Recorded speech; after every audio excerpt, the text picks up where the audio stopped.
back. It's a brand new season of CGL. This is just an absolute treat. These players are so damn good. The talent on these teams is undeniable. Everybody on every team right now is making plays. It's going to be an exciting start to the season, and it'll just get better from here on out. We're about to step to a whole new era of Overwatch esports. So much exciting action is happening here on CGL that you do not want to miss. Look who's starting it all off. It's Raven. No one necessarily figure out what is the right way to go just yet. What a nice roll through from me. It's just gonna solidify everything for Mythos. Does come back, and Arsario gets the mech, but I don't need a mech. I'll kill 4 anyway. This is just a highlight reel for Arsario right now. They're making a statement in the EU Masters here. This patch is still incredibly fresh. There's so much to learn, so much to change about the way we play the game. NKC, but the shatter is colossal. Let's get it going. Trades keep coming through. Lores, you're gonna be able to find these shots true. Idu on the overclock with 2. Here comes an Adelaide immediately goes back to fine skills, slicing and dicing their way through 2-3. So back and forth.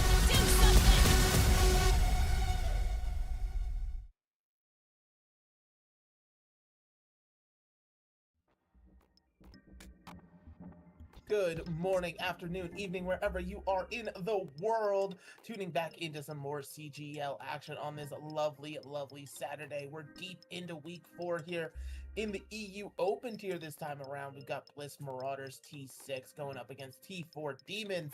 Lots of T's, including the man by my side, 2 Tryhard Ray. How you doing? I'm doing absolutely fantastic. I love taking a week. Like every week I've casted so far for CGL, I always give myself EU. I love coming to EU and having some fun times. We'll see. We're right behind mid-seasons next week. So this is going to be very exciting. I'm not sure either of these teams will unfortunately qualify, but this is still going to be a fun match. Yeah, it actually does have a little bit of implications for T4 Demons. Currently sitting at a 2-1 record. That 3-1 might boost them up just high enough to get into that midseason. Bliss Marauders currently 0-3, not the best start to a season. Not looking at the midseason right now, but any win on the board to get the momentum rolling would certainly be helpful. Couldn't agree with you more, especially since, you know, mid-season's great, but ultimately it's all going to be about the end of season. So being able to get that win instead of being 0-4, because if you're 0-4, pretty much to make playoffs, you're probably going to have to win your remaining games for the rest of the season to be able to do that. So it's going to be extremely important for Marauders 2-6 to be able to get this dub today.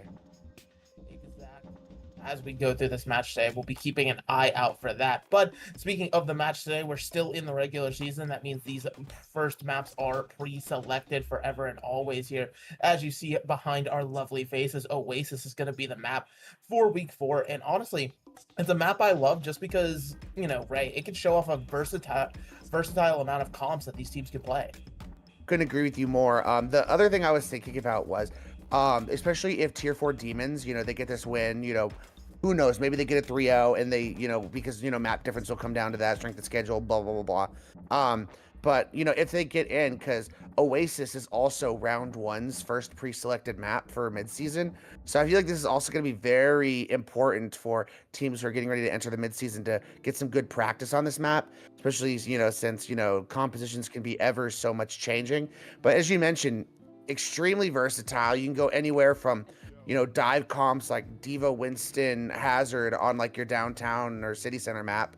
And then you get to more of your brawly type maps on the library map. Yeah, I mean, the versatility is going to have to be off the charts here, just like these teams are showing off, like you're seeing Bliss Marauders on your screen right now, DJW, I should say, and Zaber on that DPS line, Nepu on tank, and then Kill the Hog and RK over on that support line. Kill the Hog normally playing tank, but I guess, you know, doing a little bit of flexing around this week, so this should be an interesting one. Yeah, you know, whatever you got to do to be able to get those dubs is going to be extremely important. So let's go ahead, take a look at their opponents in the T4 Demons. We got Larvin, SXNA, GG Celix, Mogul, and Izuya. Yeah, another interesting roster here, to say the least. And again, you know, they've got a 2-1 record behind them. They show they can get these dubs on the board. Interesting that it's highlighted over the Doomfist for Celex, just because Doomfist is something that I feel like I haven't seen from any team realistically in a while. So could be a fun one if it comes out here. But of course, we can't worry about exactly what's going to come out yet because there's still bans lurking in the shadows ready to rear their ugly heads. Yeah, it would be what's the word? Hard to imagine seeing a Doomfist. I feel like outside of switching to Doomfist to try and go touch really quick, I can't even remember the last time I've seen a team legitimately pull into a map and be like, we're writing Doomfist comps. There's just so many things that, you go against a Doomfist, just like play Orisa LOL. And Orisa's still pretty good right now. I mean, not like, hardcore meta, but still good enough to easily counter a Doomfist. Yeah, it certainly is solid, unless, of course, the Doomfist is me. I'm the best Doomfist in the world. Quote me on it. But regardless, we will have to see exactly what these teams are cooking up. Bliss Marauders getting first crack at the ban here. And honestly, there's always a bunch of different ways this ban could end up going, right? Because you have the full board, tank damage and support to go from. It really just comes down to kind of personal preference. Like, hey, we don't want to play against this specific hero because you don't have a read on the other team just yet or anything like that. But it seems like Wu Yang is going to be the first ban here for Bliss. I mean, it's not a huge surprise. Wu Yang's been, bearing certain maps, where, you play, like Gibraltar's and, those kinds of types of maps. Wu Yang's been extremely hard meta right now. The amount of, healing plus damage you can output with those orbs, those water bubbles are just absolutely ridiculous. And, they still have that mobility to be able to, get out if needed or if they get dove upon. So it's no surprise that it's interesting that they're going to go and ban that out of the gate, not save it for later. But in response, the Demons are going to be banning Sojourn. Yeah, and Sojourn, I mean, it's a popular pick right now for that hit scan spot. It has the range. It can do a lot of the things that these other hit scans are a little more specialized in, but it's sort of a jack of all trades option to take right off the board here. So pretty solid standard set of bans to start us off here, with everything else is still on the table. Again, these teams have the opportunity to be a little bit more flexible, right? No real backline limitations. Like, sure, it's going to hurt not having the Wu Yang, but your standard Juno Briggs, your Tiri Lucios, all of that's still on the table, as well as plenty of other comps, like you said, for the dive, the brawl, whatever they want to run. Yeah, I mean, it just feels like Wu Yang, let's say like Wu Yang was like the peak of running a certain comp, if you have to play Kiri Lucio instead of Wu Yang Lucio, it only brings it down like slightly. Like, it's not even that big of a deal. So you can still pretty much play whatever you're trying to play. We'll be getting you guys into this match very shortly between these two teams. The question to me is, Sojourn being banned very early on. I mean, it's such a good pick, but it hasn't felt like it's been like hard stuck meta. Like, I always make the comment where it's like, if the best hit scan in the world, like Lip, isn't getting as much playtime anymore, hit scan's not super viable, yet they still went and banned it. Yeah, and I think it comes back to, again, that sort of jack of all trades where, you have Cassidy, who's much better at the shorter range. You have Freya, who's got a higher burst damage potential, right? I feel like Sojourn is sort of able to do a little bit of everything, so just take it out of the table, see if you could force somebody to play something a little more specialized, and see if they struggle on it a little bit more, would sort of be the concept here. But as we are starting into Oasis here, we are seeing the Cassidy and the Kiriko for the side of Bliss. I lied, that's the 40 minutes. Oh, I was going to say, we saw Hazard going up against Zarya, which I think that's going to be a very interesting, like, not like necessarily like 1v1, but, just, going against each other, because I haven't seen those two compositions colliding. Like, you think on base value, if Zarya can get some charge up, like, doesn't matter about, the damage reduction you can do with that block on Hazard. But, I mean, if you get into the backline and assassinate those supports, then there's not a whole lot that Zarya is going to be able to do. But right now, that Zarya Reaper is so potent right now. Yeah, and it's very interesting how quickly Zarya kind of came up in the meta, because again, it wasn't off the back of a bunch of buffs like we normally see for tanks. It was just sort of the realization one day that, hey, why not play Zarya into the Orisa? And then it's like, okay, wait, this can work against the other brawl tanks as well. Reinhardt just has to hold shield. Ramatra can't block for 18 years anymore, and Malga doesn't have a shield that can even stop the Zarya beam from coming in. So realistically, what are you going to end up doing? So I think it's very interesting the way that Zarya's cropped up, like you said, with the Reaper in tow. It's an old school style comp that's been sort of reimagined here in Overwatch 2. That's sort of just breathing new life into the game and forcing people to adapt.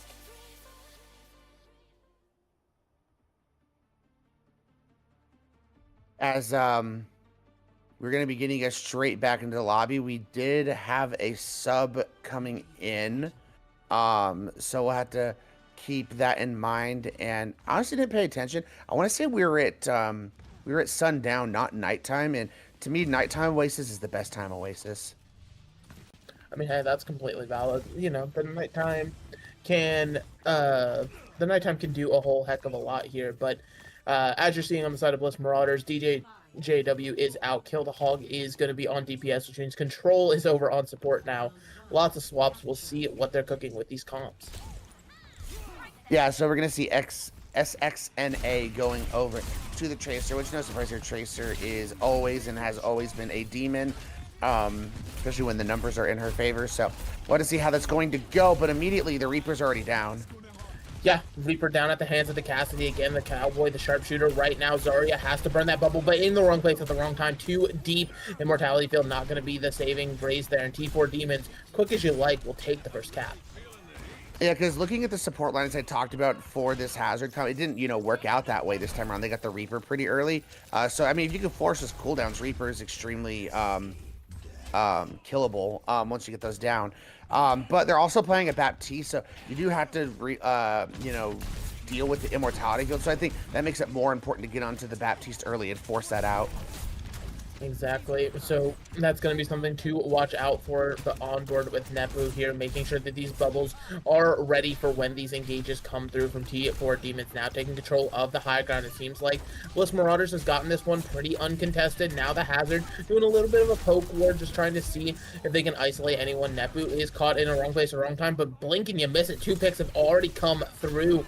Now you're on with Zaber here, one of the last members standing, just having to throw up that deflect until it's over. Yeah, the speed at which the T4 Demons are playing at right now has just been overwhelming. Mogul on that Kiri getting picks early is helping to sync up with SXNA, who's just going and, farming this backline. That's exactly what you should be doing as a Tracer. So they are doing their job to a T right now. And executing on it flawlessly here again now. So Bliss Marauders going to make a swap up themselves over to a Hazard comp themselves. Pretty much mirror, besides it's going to be a Genji instead of the Tracer here. So now you're seeing a little bit more measured approach from T4 Demons, but they have a Kitsune Rush to play in here. They're trying to focus down onto Nepu. That block can't last forever, and the tank is down. The Kiri the next to follow here. The Cassidy is just not missing anybody, and it's going to be another good fight for T4. Yeah, Larthan Alvin on that Cassidy just took full advantage of that Kitsune Rush and just clicked all the shots and made it happen. And to win that fight with just a single ult, especially since a lot of the ult economy for Marauders got completely reset, they're in such a good position. This is T4's last chance at the downpour.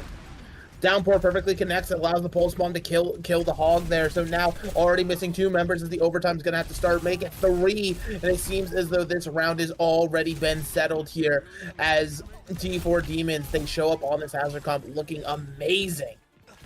Yeah, and, being able to have that Tracer who goes in the backline and does things, but also you have the ability, if you want to keep Larvin Alvin chilling back with your supports to try and deal with, a diving Genji or whoever's going to be going after your backline, that flashbang just makes it so much more of a risk to dive that backline because it's like, uh-oh, I might get flash fanned.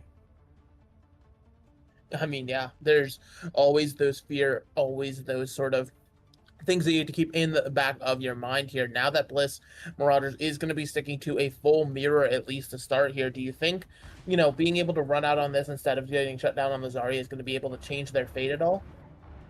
We'll see if they can play it to the same level that we saw from the Demons in that map, but I think running the comp, assuming, you can play it well, gives you a much better shot. The Zarya just wasn't able to sustain itself long enough to be able to get up the charge, to be able to do the damage necessary to blow the necessary players up on the Demon side. Yeah, And so now already Bliss Marauders, though, does have control of the high ground and Kill the Hog. Changing fate already, taking that Tracer out of the fight a little bit off, cut off from the rest of the squad here. Celex is going to be able to chase that one down in the back alleys here. So 4v4 towards the point. Nepu so incredibly low, just has to hold that block for the time being, it seems. But Celex is then going to be able to get right back in the fight, take RK out of it as we're on board with the Tracer, able to get the one onto the Cassidy here. So we're still in this about a 3v3 situation with respawns on the way for both squads here. No point cap has come through just yet, as now it's a fight for the high ground. Saber trying to get back into this. It has Celex incredibly low, despite Celex getting a few kills here, but it seems like it's too little too late. The Hazard's going to live and win the engagement for the side of T4. I was gonna say, because you're talking about how the players are coming. I say that because I was gonna say, given that you got the Kiri down, you're gonna have to back out. But then they respond and get the Kiri, so they have a window of opportunity here. But if Lucio goes down, feels like you gotta reset. Yeah, and it seems as though the reset is inevitable there for RK. So yeah, everybody going to be resetting here. Celex feels like it's just anywhere and everywhere all at once. Yeah, and Saber's doing a good job at checking Larvin Alvin. I mean, you think, Cassie, is a great counter to the Tracer, but they're doing a great job of not allowing him to have space. And I don't know if they're spawn camping him, but it feels like they are. Listen, I would not blame you. The spawn count to potentially start out some of these fights could be better, but just Larvin decides to answer right back after you said that. It is traded out thanks to Nepu being in position here. So now this rotation is going to be going back towards the main here. Finds Celex a half HP, leaping in still, knowing that the heal should be there, but Celex so incredibly low, no block left. Hazards are going to be trading out kills here, but it seems as though the trade is still going T4 Demon's way as Nepu has no HP left. They're trying to flip the point cheekily in the background. They're actually will be able to get the flip with just Zaber and RK here. So this Tracer finally paying dividends right now. Because they have the Tracer and the Lucio on point, so it's going to be very hard to take down Saber when you got passive Lucio heals, plus all the damage you're able to do. So again, Demons got very aggressive, and it seems like in the end they end up getting punished for it. As now S16 is going to go down. Yeah, I mean, Saber on this Tracer has been electric so far, and it's just going to keep on going now. Kill the Hog on this high ground. This is just fire shot after shot into Celex, so incredibly low. Even takes a pulse bomb and eats the Suzu as well here. But it seems as though T4 Demons will get the sound retreat. Yeah, this next fight, I think it's going to be extremely crucial for both teams. 5 ults, 4 ults is all going to be about trying to keep or get this point with as little ult, usage as possible. Yeah, so now the Downpour combined with the Deadeye is going to be the end of Celex in this fight. Mogul has found a trade, though, and now we are just watching RK try to get a little bit of momentum going here. Nepu, meanwhile, has been cleaning up. Just speed that Hazard around. That's all you really need to do right now. And that was a 2-for-2 trade out of both teams. So I feel like if you're Marauders, you're definitely okay with that. You've, overtaken the percentage threshold, and now you're looking to really turn things around. As now the high noon's going to come out from Larvin Alvin. Yeah, so that high noon being held doesn't connect onto anything. Both sound barriers going to be traded as well. We've got ults on top of ultimates on the field here, but it seems as though Izuya is going to be trying to win the Lucio duel, able to do just that. But meanwhile, while you were taking that fight, the rest of your team fell by the wayside here. You've got a Tracer with no recall and yourself here, and we're already in final fight territory, Ray. Yeah, 93% accounting, you lose your Lucio. This is going to be a scrambled final fight, no ultimates on either side. This is all just going to be about trying to touch, but with SXNA going down, I don't know how much fuel you have left in the tank.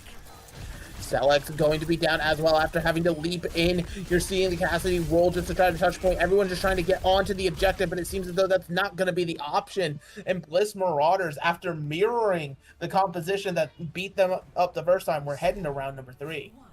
Yeah, it felt like Saber came onto the Tracer and was like, look, I'm going to match you now, and I'm going to beat you. And it felt like generally, not that SXNA was doing bad, but Saber felt like in that map had the upper hand on that Tracer, was absolutely killing it. And that's kind of how I talked about. I'm like, hey, if you have the capability of playing this comp, mirroring it is going to give you that much more of a chance to be able to win. And we saw that play out beautifully for Marauders. So we're going to have to see if they are going to be able to continue this assault. But we already see Kill the Hog going over to the the Reaper, so I'm not sure. It felt like the Cassidy was working just fine. Yeah, that potentially could be a massive swap or something that comes back to bite them. We will have to see. Meeting up in this small room though, both squads. This is where the Reaper can get some of that high value, but Izuya already getting one in the Lucio duel. Make it two actually for the Lucio player, as Kill the Hog is just unfortunately doing nothing but shooting and heading back to spawn here, realizing the Reaper probably wasn't the play. Nope, they just wanted to make sure they got out alive. So they're going to stick that Reaper, which, again, you know, I'm still questioning it a little bit, but the speed at which the T4 Demons are playing is going to be that much harder. That's the thing with the Reapers. The Reaper, you want to be up close and getting those fire shots. There's so much mobility in this composition, they can just maneuver around the Reaper. Exactly, so that mobility is sort of keeping those shotguns at arm's distance. Saber now fresh off of a health pack, looking to try to get in on this backline. Sees the Cassidy isolated here, has been able to get that pick before, but unfortunately the recall is forced, and now it's just more health pack hunting.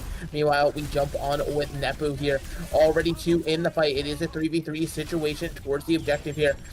And a pulse bomb on top of Kill the Hog might put the exclamation point on the end of this fight here. That boot isn't done though, and now it's just a Hazard v Lucio, but the Hazard so unhealthy, so low HP, does manage to jump out to get a teleport from the Kiriko, and this means that Bliss Marauders is actually going to be able to flip the point.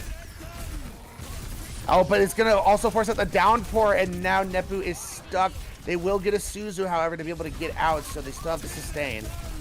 Now the downpour is on the other foot to connect on anyone. The Lucio, who uses Sound Barrier in time here to get everybody nice and healthy with that shield health. So now Kitsune Rush having to be invested from control here. Meanwhile, Saber again lurking in the backline here. Half HP, has to be careful. Go ahead, throw that pulse bomb onto the Cassidy. Remove that one from the fight. Now the rest of the team ready to follow up off of some of Saber's damage. And it is going to be massive right now.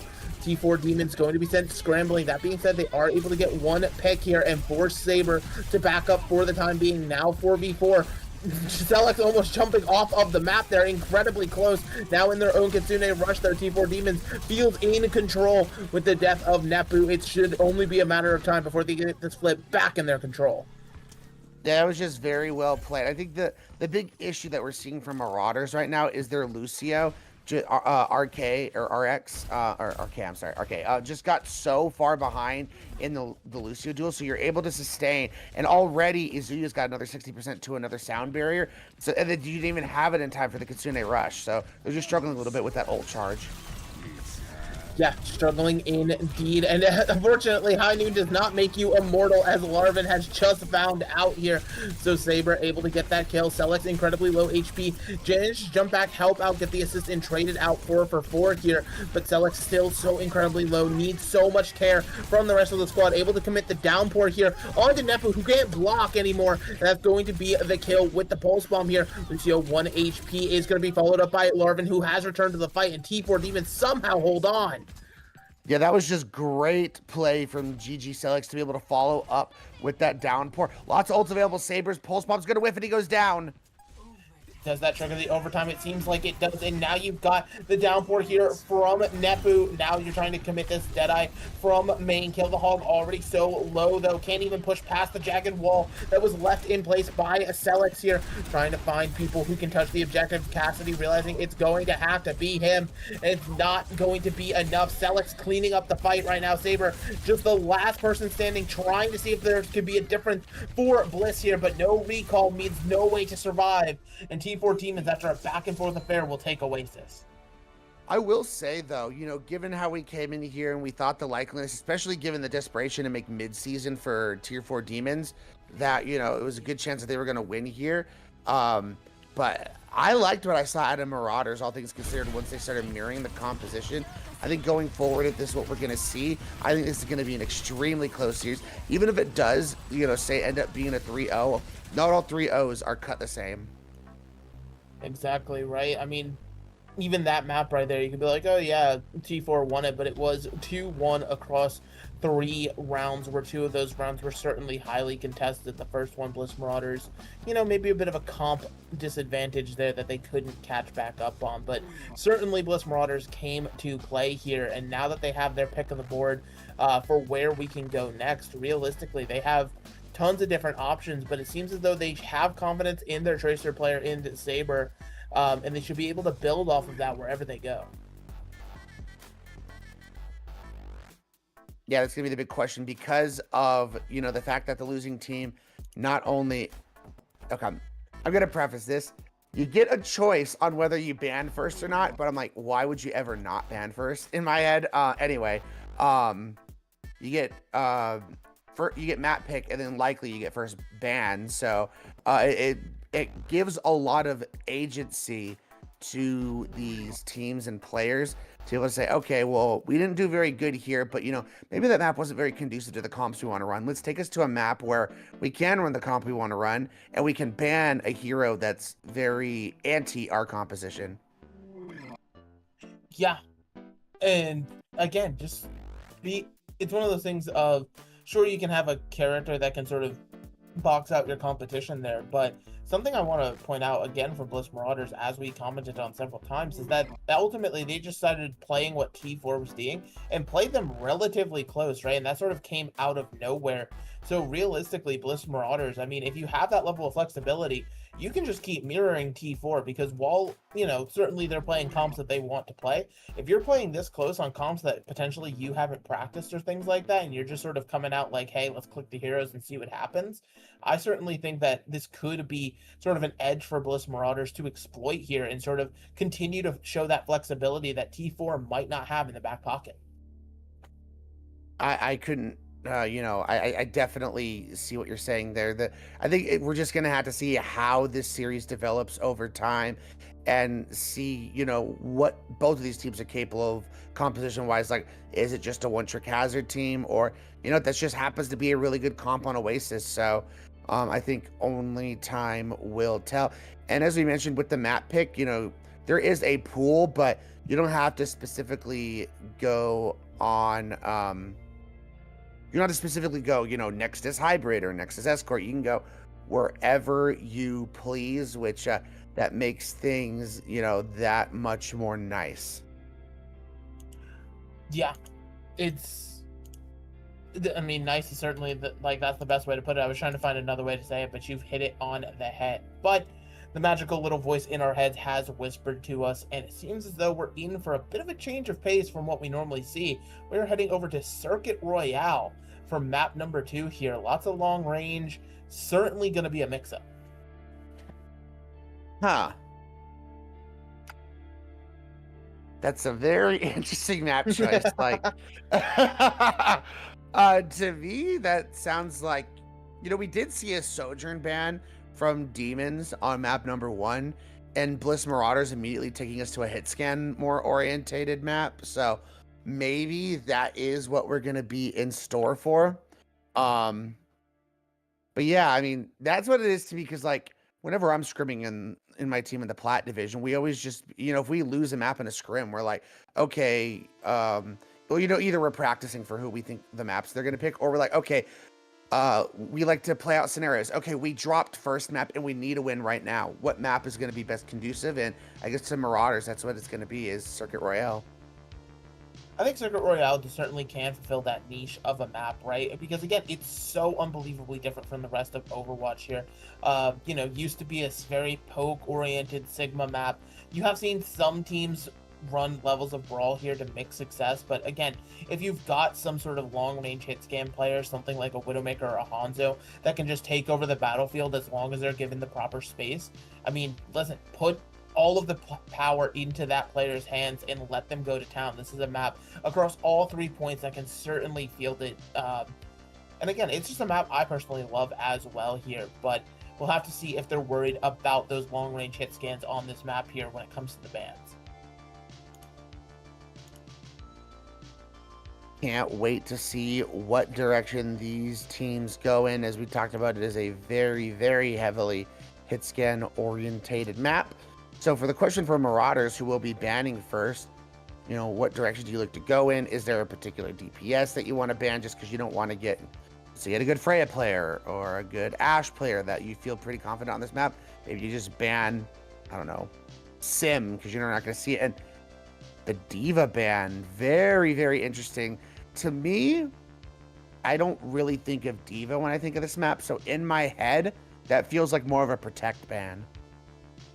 It could be more of a protect ban, but also, again, in terms of those long-range hit scans, one of the biggest nuisances to them, because Sigma's shield is only, 700 HP, other shields are breakable.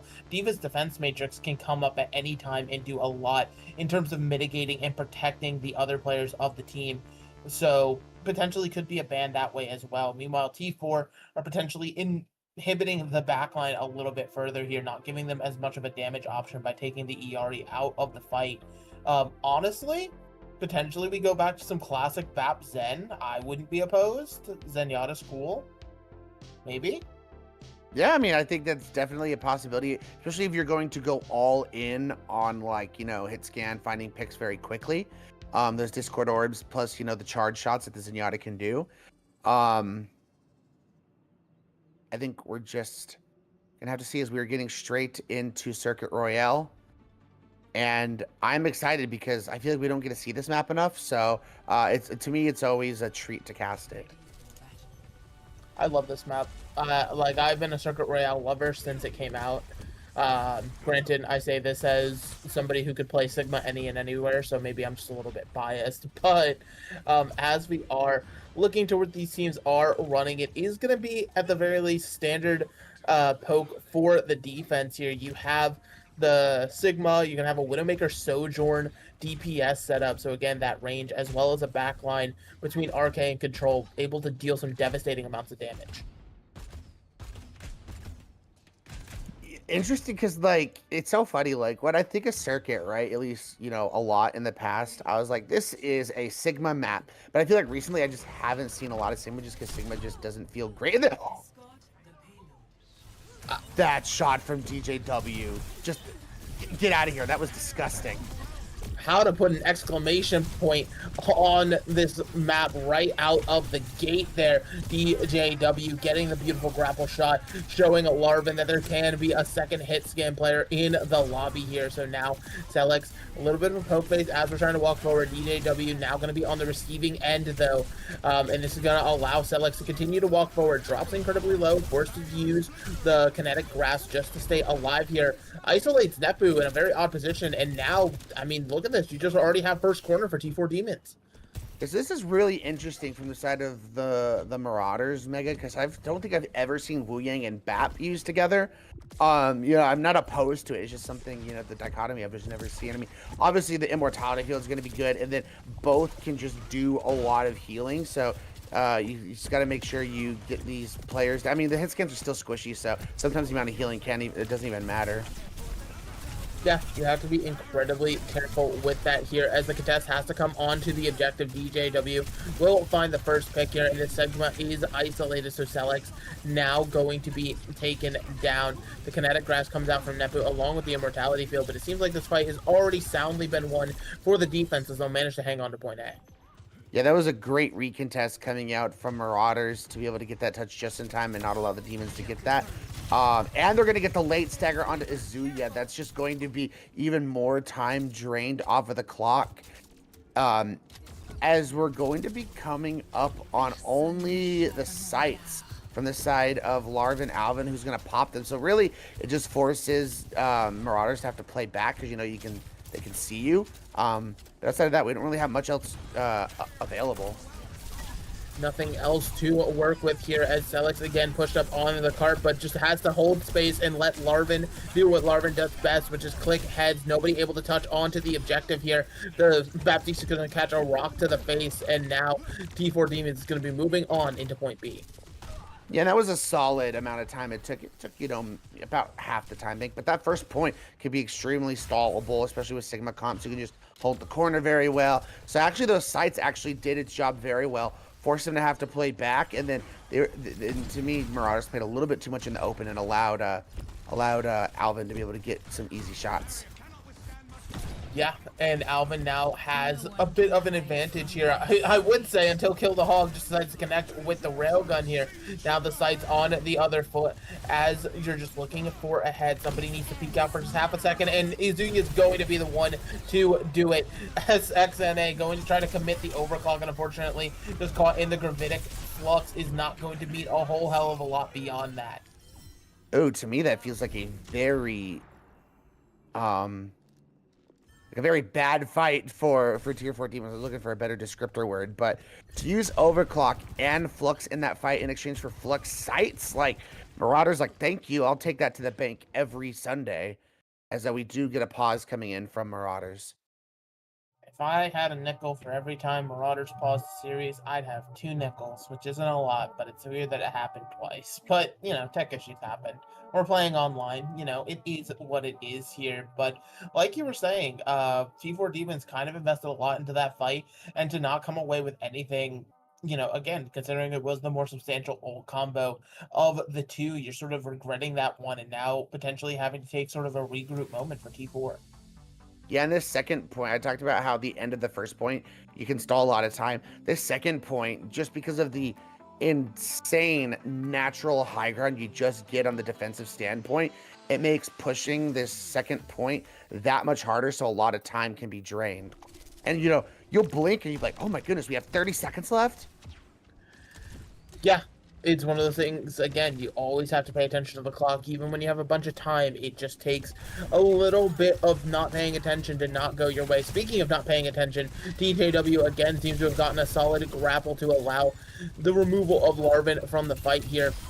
So now it's going to be T4 just having to potentially wait their time, but as I say that, DJW is going to be missing at the hands of SXNA, but again, it's more trades back and forth here, trying to use the Sigma Shield for cover to see if the fight can still be turned, but it seems as though T4 is just stuck in a waiting phase right now. Yeah, you gotta play the patience game. They will have a window and an orbital ray to be able to work with here, which the orbital ray, we know how powerful that ultimate is, and they get Kill the Hog. Yeah, beautiful pick, and now the Amp Matrix just making it so anybody else is scared to peek, but that one's finally going to run out, and now the Orbital Ray invested, like you were talking about, from T4 Demons. They're going ahead, commit that Tidal Blast as well, just to try to keep their Sigma alive and in the fight here. This payload marching forward to the end of point B. There's going to have to be a recontest. Nepu, pretty healthy right now, but already with a rock to the face, and just the follow-up damage is there to remove that Sigma from the fight, and T4 Demons break through into point C. Okay, Mega, I don't know if you ever do this, like, you know, I do, like, when we saw that POV of Arvin who went for the jump shot, and they were, like, right in the middle of the window, like, I just, like, almost, like, recoiled, like, ooh, they were able to get out, like, I'm like, man, the boldness of some of these players, but, second point now gonna get capped, window and flux to be able to work with for T4 Demons, so they got a lot of tools to be able to get some good distance here. Solid distance to work with.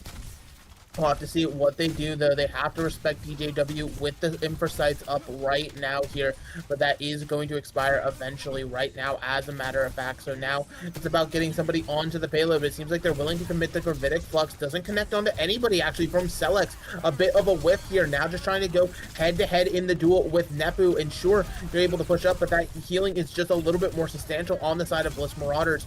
As you see, they are able to at least get the corner here, but again, this poke war, just somebody's looking for that shot. It will be DJW taking Larvin out of the fight one more time here, trying to look for a little bit more. Gonna be nothing but the Sojourn Rail. Such a low HP Sigma here. Celex finally removed from the fight, and that absolutely is going to be the end of this one for the side of T4.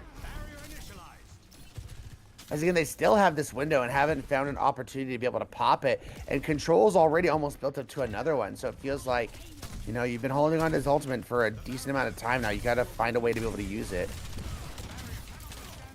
Yeah, you're looking for those opportunities, those chances to use it. As you said here, the Gravitic Flux going to connect, but actually the rock comes out from Celex here to cancel that one out, so Nepu not even going to be able to get that elimination here. It is going to be a trade of the Baptiste. Trades back and forth, picks a flying, which is always going to favor the defense, who still have that amplification matrix up, even if they don't have their Baptiste alive to support them in it. And so now it is going to be another reset for T4. And they're going to get DJW, so I mean, I don't know if it's really a reset, because they have the pressure to be able to continue pressuring this point, and SXNA had the high ground of the enemy team taken away from them. Yeah, and so again, there's a flank Sojourn in the right place at the right time. Now Infrasights means that anybody who dares to approach Larvin's line of sight can potentially catch a bullet to the head. Have to be incredibly careful here. This payload inching ever closer, less than 4 meters to go, means that somebody's got to touch it in range of that Widowmaker here. The Grenadic Flux comes out. Nepu not able to cancel that one, and that means the Sigma is missing. Somebody's got to get onto this objective, or they're just going to push it in. Nobody stopped the car. What are you doing, Bliss Marauders? They ended up getting 2 pay. It would have been, I mean, just on the kill that we saw now, that would have been a 2 for 2 with you having way better spawns. Like, that feels like a total huge misplay as we get the amazing Dexatron certified CGL S16. I mean, that's just like I can't even express in words how upsetting that is, because again, like, that's a completely winnable situation. And it's not like a 1 meter C9 where it's like, oh, blink and you miss it. Like, that had to travel, 5 to 6 meters before it was fully going to fully be capped as the objective there. And just nobody decided to go over to the objective. I know that you were afraid of the Widowmaker sightlines, but it was very clear your Sigma was missing from the fight. Somebody had to be the one to get onto that objective. Insanity in. Gotta love Dexatron, man. His reactions are just so memeable. It's great. But yeah. There we go. Win condition for the side for this map for the side of Tier 4 Demons. They just got to make sure they don't allow the Marauders to cap all points, and that's gonna be the interesting thing, right? Because especially on first point, the defensive Widow definitely has more of an advantage. So I'm curious to see how this DJW versus Alvin duel is going to go now that the shoe's on the other foot for Alvin. I mean, you already see it. DJW is terrified of the jump shot that they were able to deliver on to Alvin just last round here. But Nepu, not afraid to push up, has Celix about half HP. It's going to require a lot of healing resources to come through. And already control of this high ground being given over to Nepu here. Tons of space being taken, but can anything come of it in terms of picks? You have the Sojourn on the ground here. Still incredibly low HP, but the healing will be there. So it seems as though this contest is going to have to happen at the first corner where Larvin has already found the first pick. And now the high ground is being contested here. Celix not going to let Nepu just sit up here for free, giving space to Alvin on this Widowmaker, doing a little bit more. And now Nepu seems to be stuck between a rock and a hard place. Sure, you have the Wu Yang at your back, but not really sure how much that's going to help. Yeah, Celix, I mean, I was a little shocked to see them so willing to drop off high ground and play the low ground, but in the end, it ended up working out. They were able to kill the hog pretty early on, and then Alvin was able to win that Widow duel. So individual players are just stepping up big time for the Demons right now. And that's all you need in these poke comps. Really, one person can be the difference maker compared to all these other comps that require tons and tons of synergy. But again, on to the objective here, trying to push forward. Alvin going to find another one on to kill the hog, but it is traded out. Both Sojourns now missing from the fight, means that this space is finally being given and respected for both of these Widowmakers. But Alvin just quick peeks, goes ahead, takes DJW out of it, and so now it is going to be the rest of Bliss Marauders here, peeking with the help of the Immortality Field, but that can only last so long. I was literally thinking, they have sights, DJW doesn't have them yet. I'm surprised they didn't pop him yet, but he said, I don't need no freaking sights, I'm just going to get my headshot anyway. Yeah, just goes ahead and gets it, and now we're looking for a Grenadic Flux. It managed to connect onto Nepu there, who is going to find the kill with now pushing forward, getting the kill onto the Sojourn. Sure, DJW managed to get one, but it seems as though back to the spawn room for Bliss Marauders. Hey, look at that, Mega, you got the composition you wanted, the Bap Zen. I love Bap Zen.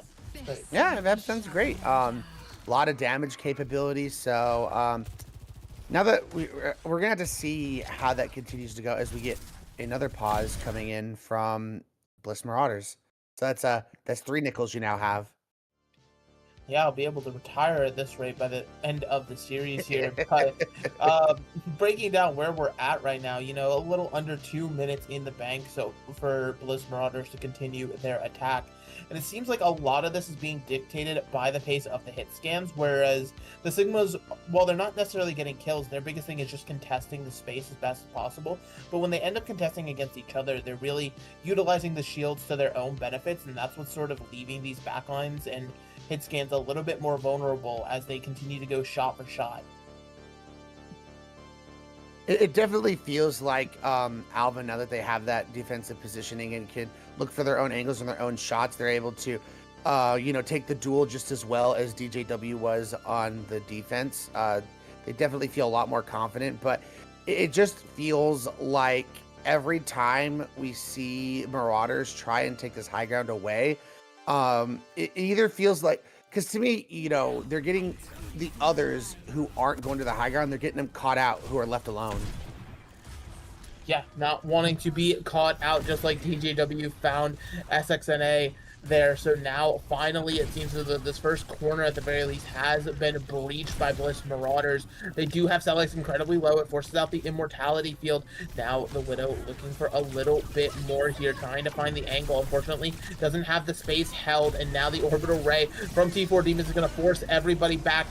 It's going to be incredibly careful here. Celex is going to get caught out despite the orbital ray being on top. Not enough healing to live through that flux. Now no tank means that Kill the Hog can go crazy with this overclock here. Only gets one kill, but all that's needed to secure point A. And to me, the kill wasn't even needed. The kill is just icing on top of the cake. Basically, the overclock forced them all to not even bother touching the point, so they get the cap because of that. So, very well played from Marauders, and they made sure to keep their support ultimate, so they're going to be able to use that coming into the next fight. And like you mentioned, they also got orbital ray out, so that's one less ult you're going to have to deal with, because as we mentioned, the second point can be extremely tough to push. Incredibly difficult indeed here. Nepu caught in a bit of a tricky position, has to use the grass just to try to get out there, able to do just that, and living for the time being now means that with the amplification matrix control puts down, it's going to be curtains for Celex, and the rest of T4 just having to regroup. The sights will get popped from DJW. I mean, to me that to me that was very smart, actually, because now it's going to force them to have to come quick, but they just the window though. I mean, the amp matrix, and so they make quick work of point B here, already into point C, thanks to that amp matrix and infrasight being used there. And Bliss Marauders, again, they've got a lot of confidence behind them now. Yeah, they've definitely proven. I know it's not a full-on mirror, but they've proven that they are feeling very confident and very good, being able to match the Sigma double head scan as DJW gets SXNA, who's now swapped over the Tracer as green has gone black. Yeah, probably now our observer breaking something, because if we didn't have tech difficulties, it wouldn't be a Mega Last Cast. I just bring them with me. I'm chewing on the cables. They're very tasty, some might say. But we are resuming into the fight here. We are seeing Bliss Marauders take a ton of space here, and look how far this payload has already moved. It's allowing everyone to just sort of, again, hold the space and do what they do best. We have seen Celex going over to the Hazard now, so the job of the Hazard and SXNA is going to be able to get on top of these supports, force out this immortality field, get this Zen down as quickly as possible. Yeah, and so now you're seeing Celex so incredibly low HP, gonna take a bullet from DJW here. The payload just moving forward off the hands of the Kinetic Flux, and unless there's a miraculous touch that's going to remove some people from the objective here, we are going to be heading 2 extra rounds here on Circuit Royale as Bliss Marauders gets 237 in the bank. It feels so weird, like it didn't feel like you were getting dipped that hard in the Sigma comp, so to completely just abandon it to go Hazard when this is definitely not a Hazard map feels very strange from the Demons. We'll see how this goes on these attacks and extras, but 1 minute is not a whole lot. You're gonna have to be pretty quick, pretty decisive, and 1 minute is going to be very tough to even be able to cap the first point. Yeah, not a lot of time to work with here, so having to be very careful for the side of T4 if they want any hope of taking this as a 2-0 lead right now. Meanwhile, if you're Bliss Marauders, you know, potentially again putting it in the hands of your hit scan, letting DJW do what they've been doing best so far and just find a pick or two, that could be the ending of this point right here. You know, not a lot of time, like we remarked. It just takes a few picks to really shut this one down. Alrighty, folks. Bliss Marauders trying to tie up the series 1-1. Let's see what the Demons can do on this attack. No surprise from the Marauders. They're going to keep this BAP Zen defensively. Just puts a lot of pressure damage-wise, as we are going to see the Demons continue to play this Hazard, which we'll see, but I think it might be a little bit of a mistake. Yeah, and so we will have to see if that Hazard is a regret here. It seems like it might already be. No shield means that SXNA is going to go down. DJW trying to take a bit of a different angle, a different approach here, if you will. Celex already so low just from trying to leap in once, and DJW has found their pound of flesh. Now looking forward a little bit more here. You are seeing Nepu try to push up, hold some space. Already 18 seconds on the clock, though. T4 Demons got to make something work. Yeah, which means, you know, given the fact, you know, that the end of the first point's so defensively holdable, they're going to have to win 2 fights in a row to be able to even get this. But with GG Celex going down, it's just like GG's possibly. Yeah, Celex already missing, and it seems as though the Sigma is not done yet. Finds one onto Mogul. Only 2 members left. Make it 1, and I do not believe that Wu Yang is going to go anywhere near the objective. So now an incredibly winnable position Bliss Marauders find themselves in on circuit.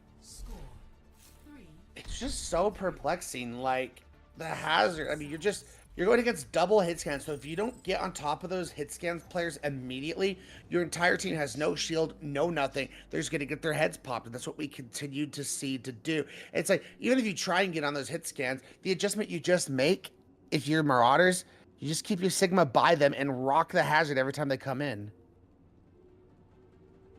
Yeah, I mean, again, the Hazard pick is questionable, and it clearly showed why it was questionable there. You know, not technically over for T4 Demons, but this would have to be a hold of a legendary proportions realistically. You're going to have to come into this one and just absolutely ball out. You're going to need your hit scans playing on another level. You're going to need Celex back on that Sigma, contesting Nepu just a little bit better. Because right now, I mean, as you're taking a look at the scoreboard, it feels like Celex potentially having to do a little bit more work than they would like here, and that's potentially causing some of the strife. Yeah, and to me, like, that golden box of victory seems extremely achievable with 2.5 minutes. Like, I don't think they got the distance they needed to be able to do this. They are going to go with more. I mean, if you're going to play the Ram, why aren't you just playing up close? I don't understand this either. It does not make a whole heck of a lot of sense here. They're not wanting to play the spawn hold, but again, they don't really have space for a spawn hold in a recontest fight. So, oh yeah, I don't think it's spawn holding, but I mean, just a little bit up ahead, a little bit more. But I guess the car is fine to play at too. I mean, at the end of the day, it's about giving your hit scan the space needed, and right now they don't exactly have that. As soon as you're seeing Nepu push around the corner here, it's giving space to the rest of the team. That being said, Celex does manage to find one on to the Sojourn here, so going to delay a little bit here. SXNA decides to come forward and make sure to end this fight. I will say, you know, the Orisa / Ramatra in this scenario has the tankiness and sustain and pressure to be able to put onto the Sigma. Yeah, exactly. You're immediately going over to the Mauga, which tends to be like the main counterpoint to dealing with Ramatra is Mauga. And while you're going to be able to deal with the Ramatra, though, you no longer have that shield for the rest of your team, so DJW going to be a little bit more vulnerable when taking these peeks into Alvin, who has the better defensive positioning. And just like that, you know, Prophecy coming to fruition here as Nepu, while getting into position to try to deal with this, the Widowmaker already missing. Granted, Amalga on the high ground is something that still has to be addressed. They cannot just let this tank sit up here, trying to burst down with the Discord Orb. Seems as though the kill won't come through just yet, but it will come through the SXNA. And so now this car moving forward dangerously close to the end. No ultimate to speak of just yet. That Discord Orb onto the Ramatra means that block is going to be little to no help here. Celex hanging on to dear life with the help of these supports, but it will finally end. Nobody else able to touch the objective, and Bliss Marauders tie us up 1 apiece here. And as I talked about at the beginning of this series, the desperation, as I mentioned, needing to get a win before this midseason so it doesn't make every match after midseason be a must-win to be able to make playoffs is very important for Marauders. So this map coming in, playing the Sigma, the big question to me is, it does seem like in this Sigma mirror matchup, Marauders had the edge. But there's not a lot of maps where you can force this composition, and it's mostly just escort maps, and that's out of the pool now. The question is, going forward, will the Demons just diff them in the other comps? That is sort of the question that they have to ask themselves here, with the fear of other comps looming. And like you said, Sigma not as versatile, but that is a break that is a question that have to be answered on the other side of this break. We're going to give both teams some time to think, figure out what the next move is going to be moving forward. Make sure you don't go anywhere, because we will be right back.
It's a brand new season of CGL. This is just an absolute treat. These players are so damn good.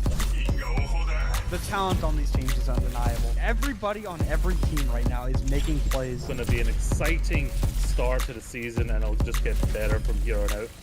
We're about to step to a whole new era of Overwatch esports.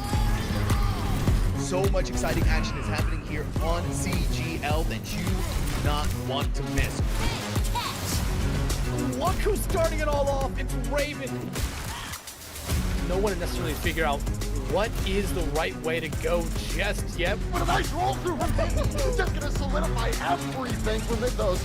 Does come back, and Arsario gets the mech, but I don't need a mech. I'll kill 4 anyway. This is just a highlight reel for Arsario right now. They're making a statement in the EU Masters here.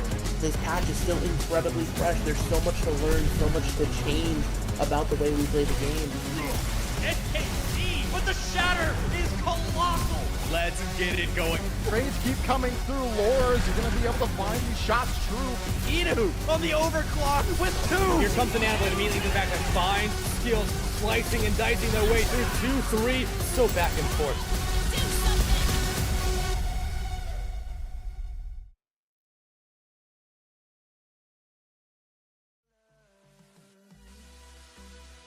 Welcome back, everybody. Hopefully you took that time, enjoyed your break, got yourself a little bit of a drink, because we have an interesting match on our hands. Bliss Marauders and T4 Demons tied up 1 apiece right now after a very interesting Circuit Royale going into extra times. I would say this match, which we originally thought was going to be a bit more one-sided, Ray, is going to be up for anybody to take. Yeah, I think it just makes everything in this series that much more interesting. One team trying to fight to possibly get into the midseason, the other team trying to keep their season alive heading into the second half. So I think that just makes it much more compelling. And, you know, now that Bliss Marauders won the map, now the power goes into the Demons' hands where they get to pick the map and they get to pick the first ban. And we do know which map they have picked, as we'll be heading to Hybrid next as we are going to Blizzard World. Yeah, Blizzard World, it's a very much a different pace from what we just saw in Circuit Royale, you know, lots of long range and things like that. This is a map where hit scan still can obviously flourish, a little bit more of that mid-range like we were seeing with the Sojourn. But I feel like this is going to be something that'll allow the Hazard to come back into the mix here, which is what T4 Demons are kind of hoping for, if I had to guess.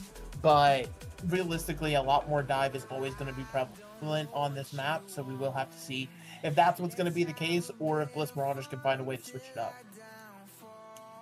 I'm excited to see where this goes. I do think also if you are the Demons, I think this was a very smart map type to pick, right? Because, you know, obviously you don't want to have to ever go against them in Sigma compositions based on how that went. The only other maps where you can possibly force Sigma compositions are hybrid. So what's remaining after this is Push and Flashpoint.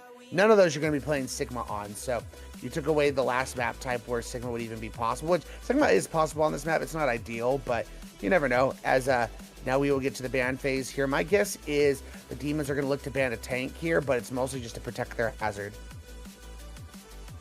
Yeah, and so now wanting to, again, like you said, protect the Hazard, it could be absolutely what they're going for. But actually, opting out of the Widow, very interesting sort of switch here. This could, you know, I mean, listen, I'm going to be real. Sure, you ban the Widow so you don't have to play against it, but you've just handed so much power over to DJW, who knows that the aura is just emanating so powerfully that it's just like, yeah, I don't want to play against the Widowmaker again. If I'm DJW, I'm taking that all the way to the bank.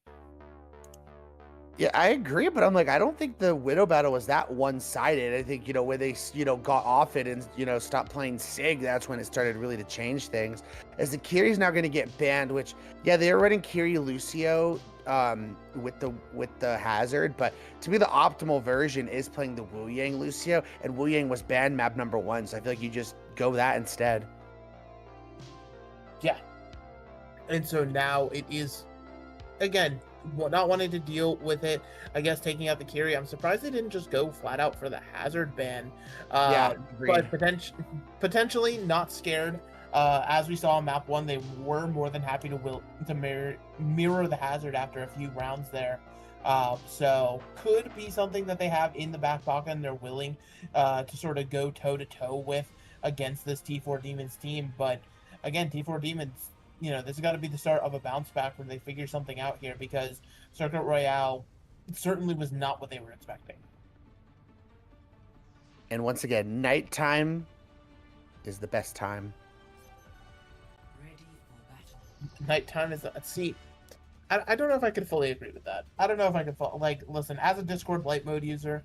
Light mode like to be able Discord. Oh, you've lost Yes. all credibility with me. No, see, people hate, and you know what? I'm just gonna say it. If you hate on light mode, it's because you fear the daylight. That's all I'm gonna say. That's I all don't I'm fear gonna say. the daylight. I played football and was in the sun my whole life. I don't fear the daylight. It's just I have blue eyes, so the sun is very harsh on my eyes. Actually, Maybe you just get some reps in staring at the sun. That could probably help you out. You know, you can that certainly will look into that. that'll more like damage my eyes. No, it'll be fine. But as we get started here, these comps, Bliss Marauders is actually trying to pilot the Sigma here, Ray. Yeah, I said it was, you know, a composition that you definitely could play. It's just not the most ideal one. But hey, I mean, given, you know, how that last map went, it's no surprise that they're going to try to force it. Because, like I mentioned, the next maps going forward aren't going to be able to play it.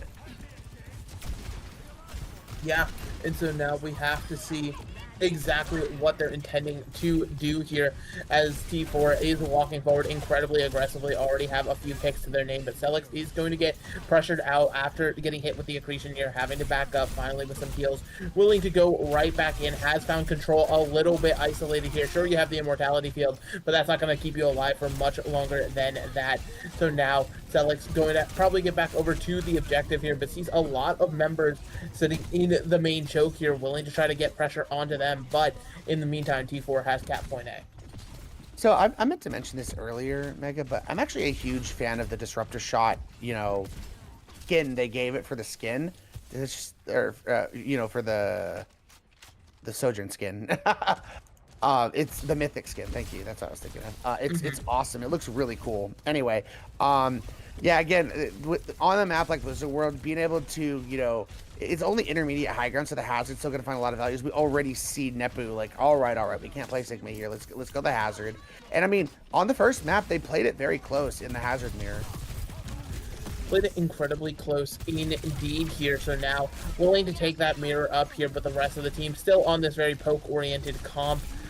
Means that it's going to be a little bit more difficult. Celix, meanwhile, just holding on top of this high ground now with a pulse bomb and a downpour. It seems as though things have just gone from bad to worse for Nepu there. Nothing you can really do against that besides wait for your inevitable end here. And this will be T4 Demons getting control of the high ground and keeping the point moving. They're still going to have a lot of defensive capabilities here. They can just regroup, but the Demons are just on demon mode right now, just looking to go fast, find kills quickly. It's now I think the Tidal Wave Blast was used? Yeah, it was. Okay. The Tidal Blast being used, so now Baptiste's trying to keep everybody alive there in the back. Kill the Hawk so incredibly low here, but it seems like the defense started to make a stand here, but now they have to worry about this amplification matrix from Mobile. Of course, the Molten Core is going to come out as a response, so anybody who dares to touch this payload is going to be burned up by the hot lava here, but it seems as though T4 is just going to have to wait for a regroup. And the regroup is here. Wow, they're already back in it with the bomb. I thought that it was going to be a lot longer than that, but hey, they're already in it. Nepu going to be getting incredibly low here. No healing means that payload just going to move ever forward here. DJW gets the actual kill onto SXNA. Why was the Torb allowed to get that kill? Yeah, and unfortunately for Marauders, that that window gets absolutely no value. They're not able to follow up or find anything. They get the cap for free. So now you just are in a situation where coming into this next point, this downpour and this overclock have to do everything because you need to get your footing. You need to be able to stop them at this corner and start draining some time. Wanting to get time off of this bank, it's going to be incredibly important for Bliss Marauders to start burning it like you said here, but it is going to be incredibly difficult, especially when you're hitting shots like that. DJW removed from the fight. Now the overclock being committed from Kill the Hog, with just simply nobody willing to peek into that one except for a very wayward Ash here, who's not ultimately going to go down to those shots. Now downpour on the other side here. Celix manages to catch onto 3 members of Bliss Marauders here. Control already missing. Kill the Hog already already used that slide to try to get out of position, stays alive for the time being, able to actually get the follow-up with the help of DJW to kill Celex there. But it seems as though even without their tank, T4 Demons is more than happy to move forward here. 3 people with the amplification matrix now burning onto the Iari here. It's going to be this last second contest. The Hazard staying alive as long as possible. Nepu looking incredibly healthy on the car, has killed Mogul, but now the HP bar starting to drop. All that you have is the Iari pylon. The Tracer now here to help. Both members burning, gonna force the recall here, but it seems as though reinforcements from the defensive spawn may have arrived, but reinforcements are coming back on both sides of this coin, and T4 Demons are going to absolutely go demon mode and finish Blizzard World with 326 in the bank.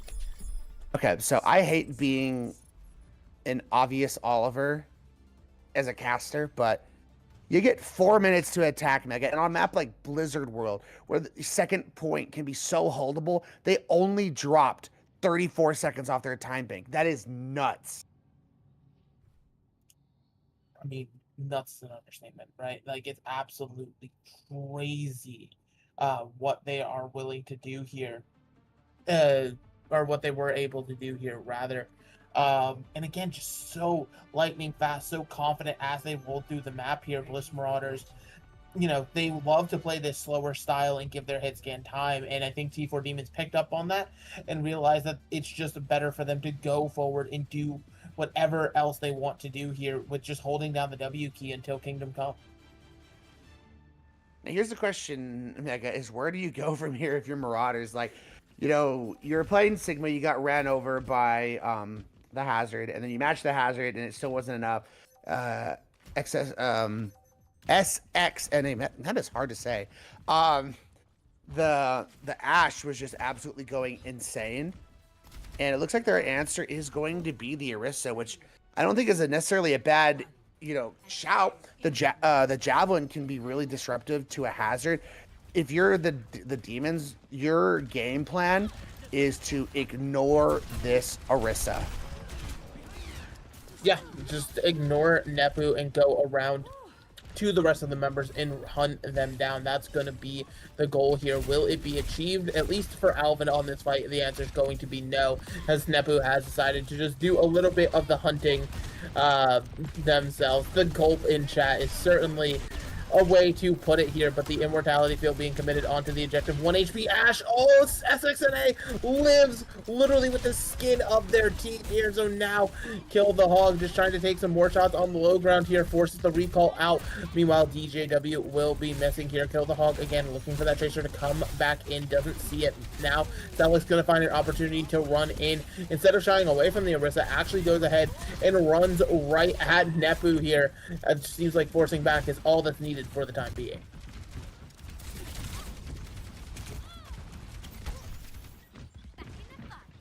For the Demons, they're playing this rotation and positioning extremely well because, like you mentioned, this Orisa can be extremely threatening. So making sure you go after the right targets and stay away from the Orisa is crucial. So far, so good. Exactly. Very important. Now we have to see as Kill the Hog manages to get that first pick onto Homogul here. It seems like Bliss Marauders may have finally found the weakness in the armor here to start getting in. Larvin is going to have to take this Tracer duel eventually against DJW, forces the recall here. Nobody's going to get over to the objective in time though, so Bliss Marauders will just get that first point capped up. And actually, I mean, also investing the Bob here for T4 Demons, that's going to be one you want back. I agree. I didn't get to see it. My guess is they were trying to send it to point, and it maybe got clipped on the edge there, on the corner. So it's very unfortunate. You know, that was probably what they were going to do to contest to be able to get back, and it was just a failed attempt. But they still have 4 ultimates to work with here. So, given the window's gone, the Bob's gone for the other team, they'll have a slight advantage for this next fight. Slight advantage can't be understated here, but DJW already has the recall forced out, so that pulse bomb can't be delivered right away. Meanwhile, Nepu incredibly low. It does force out the immortality field as a response from control here, but it is well worth it as the Tracer has been dispatched. Now that Tidal Blast is thrown onto the Hazard, managed to get a stun onto 2 here, follows it up onto Kill the Hog. Downpour doesn't manage to connect with anybody, is everybody able to jump out for the time being here. Sound Barrier now being committed as well for Bliss Marauders to try to stay in this fight, but it seems as though that one was going to end up being a waste here, as nobody able to really make anything of it, and Celix is going to clean up the fight. Yeah, I mean, to me, if you want to talk about, wasting Bob versus wasting Beat extremely much more important. So that feels like a huge loss for the side of Bliss Marauders. They still will have a Terra Surge, but I mean, you're playing Bap Wu Yang, so you definitely have a couple of immobile targets you can look to get with it. You just got to make sure you get the immortality field out as early as possible. Yeah, that immortality field, it's been crucial at keeping people alive at different people throughout this series. So now RK decides to go ahead and just find one on to Larvin Alvin real quick here, and Nepu's just going to go ahead and sound the retreat alarms right now. Just wanted to regroup, get some full HP going. That is going to force an early immortality field. And now with Celix going down as well here, it seems as though Bliss Marauders are going to find a way to burst out onto this high ground and do any and everything to what they want here and just get control of the card. They did get on the cart a little late, so there might be an opportunity for the Demons to be able to touch, especially with their Tracer, and they got ults to be able to work with. Worst case, they can throw Bob on point if they can get a touch. That's what they're hoping for, as the touch does manage to come through here in time. Both amplification matrices making people scared to touch, but the defenders have to touch to stay on this objective here. So Celix does manage to find one here, but it seems as though the defense is going to be able to hold, at least for the time being, as DJW gave a little too much space and wasn't able to follow up with the rest of the team. They still got plenty of time on the clock. They still got, just under 2 minutes, but they do need to start moving, just because of the massive time bank, you have to finish with time on the clock. So I feel like this next fight feels like the fight where you got to get this across the line to even give yourself a shot to finish with time. Exactly, right? Because now it is that matter of going up against the clock here. You don't want to be in the situation that T4 Demons found themselves on Circuit Royale, where that extra time bank just simply wasn't long enough for them to get anything going here. Really needs to find something, but this downpour is going to connect onto 4 members, I believe. Everybody caught in that. It forces the immortality field, as well as a ton of cooldowns here. And Nepu, forced down to the low ground, is going to be followed up on, and that's just going to be a sound retreat. You're seeing everybody from Bliss Marauders run, but Celix not willing to let them get away that easily, trying to find a little bit more from these staggers. Yeah, that was the combination of that downpour plus a great jagged wall, forcing the Orisa to have to retreat on the low ground. So then you can easily just go finish her off because of the downpour, the supports were out of position and they couldn't get over there to heal in time. So very well played. They still have a Tidal Blast wave, a Pulse Bomb, and they've already found Nepu. Already taking the Orisa out of the fight here. Again, it's just going to be everybody running for the hills here. It seems as though T4 Demons willing to play up here and potentially end this one in the opponent's spawn room as we are heading towards final fight. Here we go. Final opportunity for Marauders to try and keep their hopes alive on this map. They have a lot of tools. Sound Barrier, Terra Surge, but Kill the Hog's already down on the Tracer. Yeah, already that Tracer missing from the fight here. The Terra Surge onto the point with the Immortality Field means that Orisa will be able to hold on for it at the time being. The Wu Yang ultimate out now, trying to find a stun. Doesn't manage to connect onto one, but it just put everybody out of position. And in line of sight, a Mogul with the Amplification Matrix, so that Baptiste is able to clean up. And T4 Demons now find themselves one map away from taking the series. Quite the domination. That was going to be my issue after, going to Circuit and then kind of dominating on the Sigma is, how do the rest of the comps go when you can't force the Sigma? And at least on this map, the Demons dominated.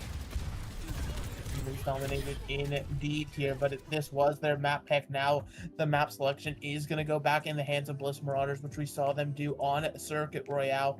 Made potentially another map pick in the back pocket that could help them out here.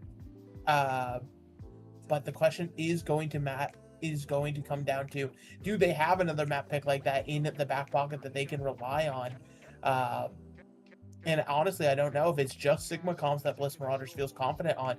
Like we were talking about, Poke is just not something that really is preferable to any other map type in the game besides Escort. Yeah, I was going to say, there's a couple of, hybrid maps where you can do that. But I think again, the demons were smart and just going to their best hybrid map and not allowing them to. Maybe you could have gone to Eichenwald. If eventually if you're Marauders, where Sigma's going to be a little bit more viable to be able to play. But they immediately took it to Blizzard World, took that chance away. As I mentioned, the only two modes left available to play right now is push and Flashpoint. None of those are going to be Sigma maps. So I think the demons are in a really good spot to wrap the series up. In a solid spot, but obviously it's not done yet. Bliss Marauders, we have to see again what sort of tricks they have up their sleeve here. And again, they've shown at points that they're not afraid to match on the hazard and things like that. They still also have the hazard ban sitting in the back pocket right now because so far T4 hasn't really shown confidence on a tank besides the hazard. So this could be a potential weakness to exploit as well here. But again, just sort of thinking through both the push and flashpoint pools, where you'd want to end up going realistically. I feel like you're going to lean more towards push, just because the tempo of flashpoint is going to be far too fast, and that's where T4 Demons seems to be excelling. I agree, but at the same time, generally speaking, it feels like the tempo and push is also extremely fast. So again, I think I do agree that push is less fast than Flashpoint, but it's kind of like comparing like a Lamborghini and a Ferrari or something. Like they're fast cars, like one's just a little bit faster than the other. Want it again, just a little bit faster than the other here, but the mystical voice in our head was whispering that apparently we are heading to push. Not sure which map. Man, sorry. Our magical voice has lied. Great. Love to see it. Well, see, the thing was, Mega, I was going to say, like, I don't know where you're hearing these voices from because I didn't hear anything. Like, I don't know if they're your own voices in your head. I heard them say New Junk City right now, but I did not hear them say anything about push before that. Okay, so now I'm being gaslit, but it's fine. That's everything. I legitimately, I'm not gaslighting you. Like, it could be I just didn't hear it. Like, I legitimately didn't hear anything until they said New Junk. Oh man. But that's gonna be very interesting. I think the bans are gonna be extremely important on a map like this because I think the Orisa and Ramatra and Junker Queen kind of compositions, more brawly, are going to be what is good on this map. Hazard can be, but I think because it's a lot more close quarters, that the brawl tends to be a tiny bit better. Yeah, the brawl certainly is better here, as we are. Again, I personally love any and all Flashpoint. I'll absolutely stand by that opinion until the day I'm 6 feet under the ground. And it's going to be, again, just very high-paced gameplay here where everybody's going to be wanting to play incredibly fast here. I hope this means we get to see Saber back in for Bliss Marauders and potentially on that Tracer once again, because we saw how devastating that could be on map 1. So with a little more support and a little more planning, I feel like this could really be a pop-off moment to get Bliss Marauders back in this one. The name of the game is just going to be letting you play your comp that you feel confident in to the best of your abilities with these bans. Bliss Marauders, Tracer, which I mean, not a big surprise given the map that SXA just had last map. Sorry. Yeah, no, it absolutely is an interesting one to say the least here. So now, as we're looking forward, T4 Demons, they have their pick of the bans coming up here. And honestly, I'm so surprised that we just haven't been getting this hazard ban to come through yet. But the Baptiste actually going to be removed. I mean, I don't know if this is something I was fully expecting, but at the same time, I mean, hey, listen, if you want to target a Baptiste player, go for it. Also, I know you're in chat, Alvin, and I just realized you were the one on Tracer on that map, so I'm very sorry. You got target banned on this one. both of your players are good at Tracer, so I think it was a target at both of you, to be honest. Listen, sometimes you got to target ban any and everything that walks around, but we will have to sort of again, just look at what these bans could mean here. As potentially some swaps coming through as well that we're hearing about. On the side of Bliss Marauders, Saber is back in and Kill the Hog. Back over to support meets Control is going to be out. And again, you banned BAP, so it makes sense. Yeah, nothing too surprising here. And Saber was very good at the Tracer. So we did see them play Genji as well. So that would be my guess is what they're going to look to play is going to be the Genji since no Tracer available, which will be interesting because it felt like they kind of got forced onto the Tracer because the Tracer was just better in that situation with the Genji instead of the Genji. But now it's like no Tracer available. So let's see what they can do. Yeah. And so now we will have to see, like you said, what they end up doing here.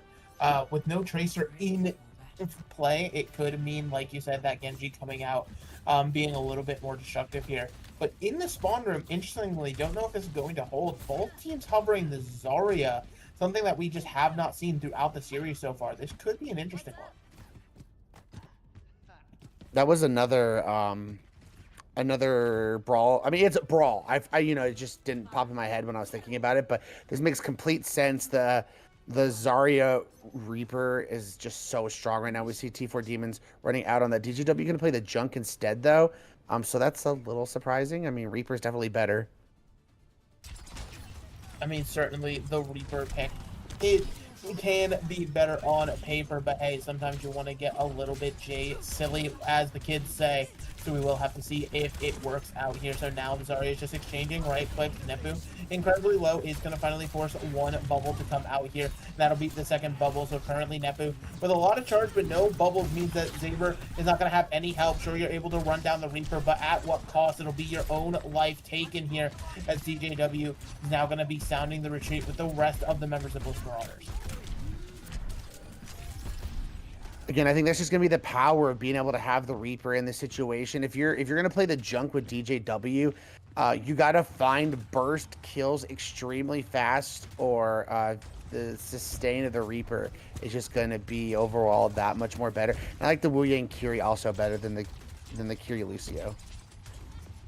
Yeah, it certainly can be helpful to have, again, that extra damage potential here. To burst onto some of these targets. Now Bliss Marauders trying to escape the little chokehold, and they're able to for the most part. RK is going to go down here, but Saber now with no cooldown, going to be caught between a rock and a hard place. Needs a little bit of care, isn't going to get it, as SXNA will find that kill here. And again, Bliss Marauders are just in the wrong place at the wrong time, it seems. Yeah, this fully charged Zarya with Reaper shotguns into the face. It's just so tough to get anything to happen. Kill the Hog does have the they'll both have Kitsune Rush for this next fight. And then defensively, you can use this Tidal Blast at any time. RK still lagging a little bit behind on the sound barrier, so you get aggressive here if you're T4. Yeah. Certainly wanting to get aggressive here, and it's going to be the Graviton Surge that just cleans everybody up. Sure, Saber's on point, but it is simply a ghost of a chance now, as Celex will go ahead, celebrate with a few crouches here, and take the first point. Yeah, and that's huge to be able to win that with only the Graviton Surge. So now you can move on to this next point, and you're still going to have a lot of defensive capabilities with the Tidal Blast to deal with, I was going to say to deal with the grab, but Nepu is now swapped over to the Hazard. Yeah, potentially just a change of pace here, and realizing Zarya might not be the pick that you want to go with here, but the Kitsune Rush going to come out from Mogul, trying to keep everybody off this point, and it seems as though it's doing just that. The damage numbers are there as well. A TP in just for safe measure here, and it seems as though now Nepu is just going to be the last one standing. Yeah, this is where things get a little rough, a little tough. The thing with the Hazard is you got to be able to get on some of these players, but I mean, you got a dash from Genji who's mobile. I mean, you're going to get XNA now, but you got TP and Fade from the Reaper. The Zarya is too, damage-oriented and bulky to be able to deal with her. Kiri is the TP, and then you have the water riding if you're the Wu Yang. So it's tough. The Blossom comes out, though, manages to find a lot of damage and one on the DJW, but will ultimately be killed up here now with that cleansing Suzu forced out here. You see Saber potentially see if the blade needs to be committed, but so many picks have already come through the way of Bliss Marauders here that they are just simply trying to clean up this fight. They will get the cap here, but now, as we are just waiting to see what this pause is all about. I didn't get to see who that was. Was that Marauders again? Do you get another nickel? No, it was T4 this time. It was the Oh, studio. okay, so no nickel for you, unfortunately. The retirement fund stays at 3 nickels. I love tech shoes. They're my favorite. But with how that was going, I mean, finally the Hazard comp was able to find its tempo and find its picks. And my question is just going to be, you know, being able to keep that up. But now that you got the Zarya killed also, you know, all that charge goes away. So these opening to the fights are going to be a little bit easier to make things happen. As long as you don't shoot those bubbles, there's not going to be a whole lot the Zarya can do. So to me, you know, force those out as quickly as possible and don't shoot them. Like, you know, maybe you look to dive onto the back line and force a bubble onto a squishy, and then you just don't shoot them. And then the Zarya gets no charge, and the Zarya's not going to be able to do anything without any charge. Yeah. And again, when the Zarya doesn't have a ton of charge, that's always going to sort of be the hesitating factor for this composition, right? Because it's about when you choose to extend those bubbles, whether it's purely going to be trying to gain charge or making sure it's at the right time to save somebody or keep them alive when they want to engage here. It's always sort of the balance that Zarya players have to sort of work with and try to deal with whenever they're going through what sort of decision making they have to make in their mind. Paused in the series, you guys could see 2-1 in favor of the Demons. They win this map, they will be, you know, leaving week 4 with a 3-1 record. Not guaranteed mid-season, but it's possible. We'll have to see how things shake out for the rest of the weekend. For the Marauders, they're looking to get their first win of the season and not make their second half of the season basically all be must wins. And right now on the map, it is 1-0 in favor of the Demons, but the Marauders have taken control of the point and they swapped compositions over to the Hazard. And we saw on the first map, eventually the Hazard versus the Zarya forced Marauders who are on the Zarya to have to go to the Hazard to match the Hazard the Demons are playing. So maybe we'll see that once again. Potentially we will see it here as, again, they, you know, now in control of the objective is Bliss Marauders here. They do have a Dragon Blade to work with as well, but the Dragon Blade is going to actually come out from SXNA. On the other side of things, Dragon Blade trying to slice and dice here, but it's actually by Sabers who cleans up a little bit better, gets 1 kill before being taken out. Now a 3v3 on the objective. DJW holding out on that high noon just to try to hold space, knowing that the tank isn't there. A well-timed bubble means that this Cassidy is just going to have to back up for the time being, but reinforcements are being sounded on both sides here. And while the flip comes through the T4 Demons, this fight is long from over. Nepu back now with a downpour after getting one, but a well-timed Suzu from Mogul is going to keep everybody nice and safe. Nobody's pinned to the ground right now, and T4 Demons continuing to build point percentage here. Nepu seeming to just walk around, not sure where to go just yet, is finally going to decide to try to hunker down on this Zarya. Selex feeling the pressure of this Hazard as well as the rest of the members falling means Bliss Marauders are back in control. As we did see SXNA now making a swap off of the Genji to go over to the Sojourn, as we have another pause. I feel like you should have just prefaced your nickel with every time I have a pause, because now you'd have 4 nickels if you did that. I'd have so many nickels. I'd be rich. I'd be able to retire. I'd be able to early, hear but them clinging in your pockets. There'd be so many. Mm-hmm. Exactly. You know, if we're talking in like Ed and Eddie logic, lots of jawbreakers, right? Yeah. Almost we'd be at the jawbreaker situation here, but yeah, I mean, it seems like you know, barring a miracle, this point is going to go over to Bliss Marauder. So we'll be tied up 1-1 on the map. So then going from there, it's going to depend on the ult economy and things like that for how we're going to continue moving forward in the series. To me, it did seem like there's a slight outside chance that you can maybe get a touch, especially since, your Reaper could possibly TP in and then, fade out just to get the touch. But I do agree. I think in more scenarios than none, this point's probably just going to go over to the Marauders to tie it up, which is, big. They're starting to going over the hazard, really starting to change up the pace and, disrupt the Zarya composition a ton.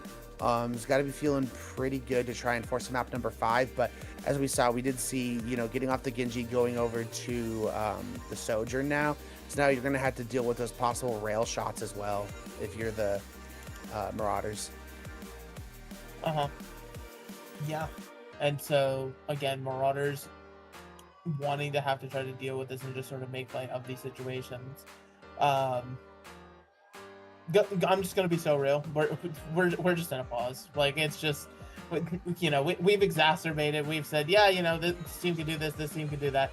It's truly just, we're just simply just sitting and waiting to try to see exactly what's gonna go on and how this match is gonna play out.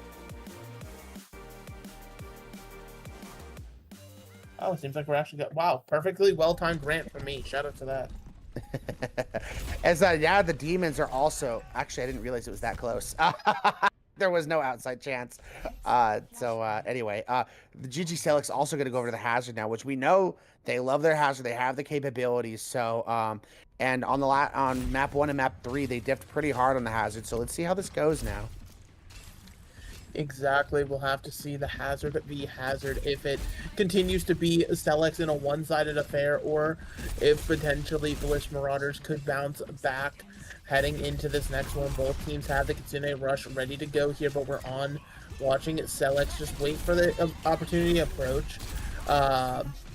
With that being said, already the Kitsune Rushes is going to be out. Finally mirrored by Kill the Hog here, who is incredibly low HP, has to respect the distance right now. DJW on this Cassidy, trying to find a pick. It seems like no picks have come through just yet, but the focus fire is there onto Celex, who's now going to get the Tidal Blast from Izuya. That stun onto the Cassidy here, looking for a little bit of follow-up damage, starting to drop HP. DJW ends up just ripping that one just to try to stay alive, manages to find one on to Mogul here, but it's a 3v3 on the point. Make that 3v2 as members are finally starting to fade and this Reaper's starting to pay off, and T4 Demons will finally win the fight.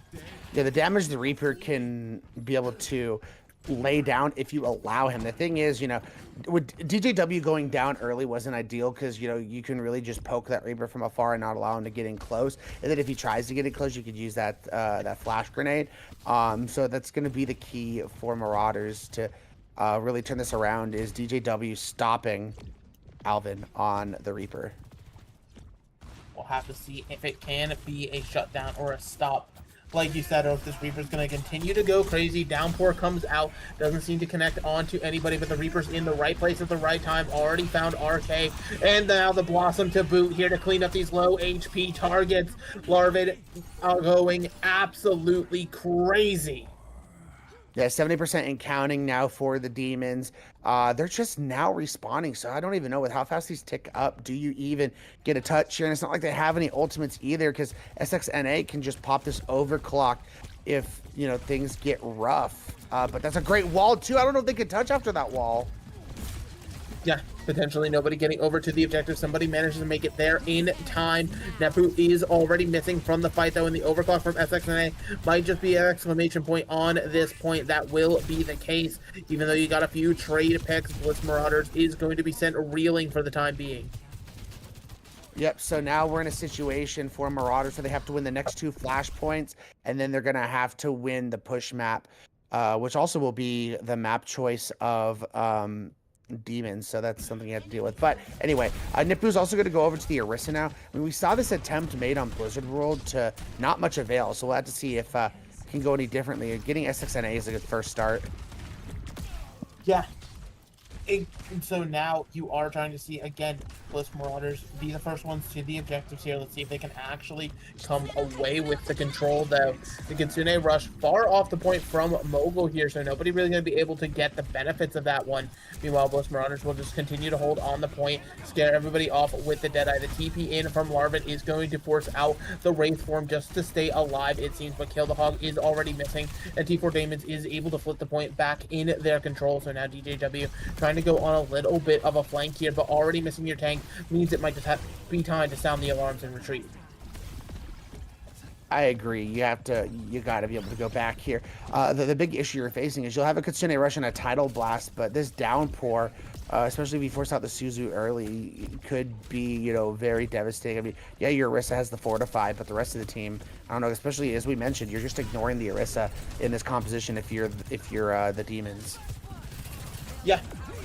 Hoping to try to be careful in these situations here. Ignore the Orisa. Like you said, the stun from the Tidal Blast is going to put everybody on their backs. Now trying to flip it out on the other side. Sure, you're able to get the Reaper, but it's just these supports alive that need to get out for a final fight.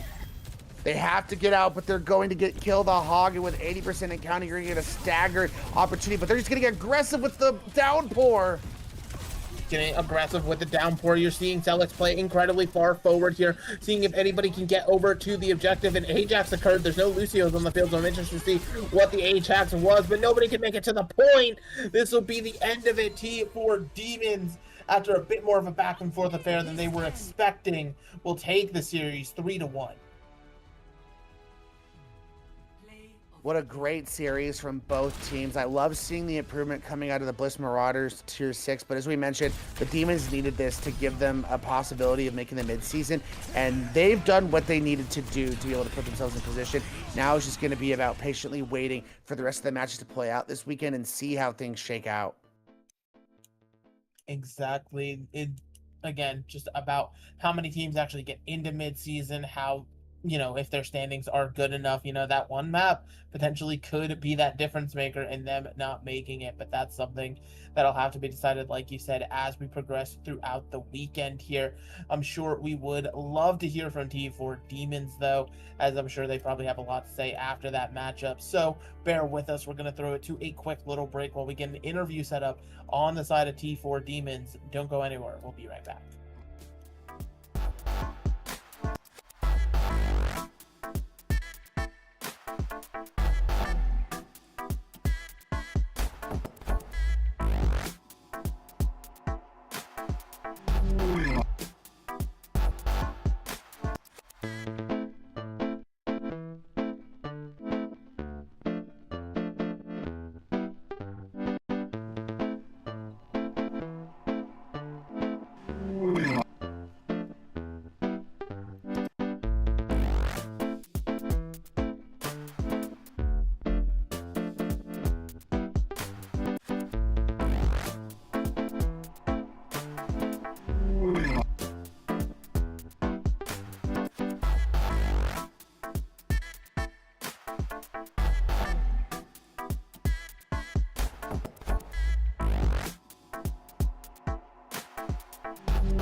Alrighty, interview is promised and interview is being delivered. We have Mogul from the side of T4 Demons here to chat with. Obviously, first things first, congrats on the win. Thank you, thank you. Alrighty, so heading into this series, you know, going up against Bliss Marauders, if you look at purely the score lines, you know, they haven't come away with a win yet. Were you guys maybe taking it a little bit easier or still bringing your all to this match? I mean, expected that we win this, I would say. Okay, let me ask you this. So, second map comes in, you see Circuit Royale. I thought all in all, you guys were actually playing them decently close on the Sigma. What made you guys abandon that coming into the extras, and eventually you went to the Hazard on the 3rd-point defense? I was surprised you guys abandoned it so quickly. It didn't feel like it was that big of a difference between the two of you. I'm not sure. My tank just went Hazard. Gotcha. Okay, so mid-season, obviously, we'll see how things shake out. But assuming you guys make it, do you guys feel confident about being able to win the entire mid-season tournament? I'm not fully confident, since like Starbit has like a very good team. So I'm not sure if we win the mid-season tournament. Okay. I mean, hey, listen, you know, sometimes you can be a little bit more confident in what you're thinking, what you're doing. But, you know, again, just looking back at the series, you know, obviously we already talked about the Sigma and stuff, but do you just feel yourself as more of a Hazard team? Or is that just something that you practice, or just like Celix is just feeling it today? I think we're more of a Hazard team. I mean, Galaxy can run any tanks if he wants, really. Okay, fair enough. Fair enough. Ray, unless you've got anything else to say. No, I'm good. Alrighty, then give you a second, Mogul, if in case you want to shout anybody out, do anything like that, this will be your time to do so. I want to give a shout out to my family, my friends, and my team. Alrighty, absolutely amazing. Thank you for stopping by and chatting with us, and hopefully we'll see y'all in that mid-season tournament. Looking solid as always. Alright, thank you. See you guys. Alrighty, thank you very much. And just like that, Ray, another CGL match in the books. T4 Demons goes ahead and takes that one 3-1 here, and you know, we're just inching ever closer to that mid-season. Yeah, as we still have quite a few matches going on this weekend. We got another NA match tonight later on, which will be Kava Outlaws going against Rat Milkers. And then we got 2 more matches tomorrow with EMC Orpheus going against EMC Chimera, and then WBZ Profits going against Vicious Unforgiven. Lots of stuff at stake for everything. So very excited to see how it goes, but that is going to wrap up us for today. Make sure to tune into NA later tonight. Huge shout outs to Luau and Toxinator on the prod and the OBS. We couldn't do what we do if it wasn't for you. And thanks for putting up with me, Mega. Always good to cast with you. And with that, we'll go ahead and close things out, and we'll see you guys at the next broadcast, and we'll see you at NA tonight.